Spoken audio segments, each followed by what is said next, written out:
আপনারা দেখছেন দর্শক বন্ধুগণ সবুজবঙ্গ নিউজ। এই মুহূর্তের বড় খবরের আপডেট। মোথা দল, আপনারা জানেন যে তিপ্রা মোথা দলের সুপ্রিমো এডিসি ভিলেজে নির্বাচনে জয় হওয়ার পূর্বে থেকে আমরা দেখতে পাচ্ছি যারা বিজেপির অর্থাৎ পাহাড়ে যে বিধায়কগুলো রয়েছে সেগুলো কিন্তু মোথা দলের দিকে এগিয়ে আসতে পারে বলে সূত্র মারফত খবর আমরা পাচ্ছি।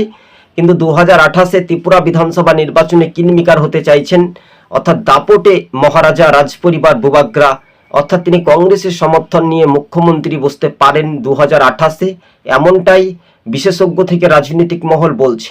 তবে বহু জনজাতি ভোটার তার দিকে একটা রায় দিচ্ছে বা তার দলে যোগদান যখন করছেন তখন মহারাজার রাজপরিবারের দিকেই কিন্তু একটা বড় চমক বা শেষ হাসিটা হাসতে পারে।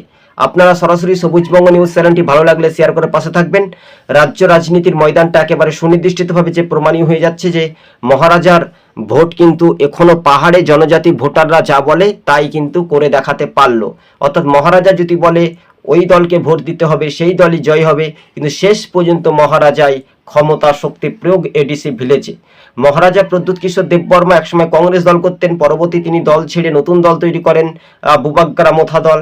পরবর্তী সময়ে তিনি 2024-এর লোকসভা ভোটে তার নিজের আপন বোন অর্থাৎ কীর্তি সিং দেববর্মাকে প্রার্থী করেছিল বিজেপির পক্ষ থেকে পূর্ব ত্রিপুরায় পাহাড় থেকে, সেখানেও তিনি জয়লাভ করেন। তারপর তিনি বিজেপির সঙ্গে মোহভঙ্গ করে ফের বিজেপিকে তীব্র কটাক্ষ করে এডিসি ভিলেজ নির্বাচনে তিনি বলেন সত্যের জয় হয়েছে।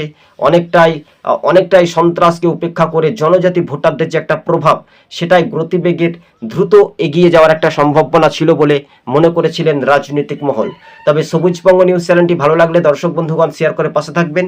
আপনাদেরকে আরও একবার বলছি, ত্রিপুরাতে 60টি বিধানসভা আসন, সবচাইতে ম্যাজিক গন্ডি পার করবেন মহারাজার দল, অর্থাৎ পাহাড়ে 20-তে 20 মানে পেয়ে যাবে, অর্থাৎ সমতলেও কিছু আসনে প্রার্থী দিলেও তার আসন কিন্তু জয়যুক্ত হওয়ার সম্ভাবনা বেশি। ধন্যবাদ।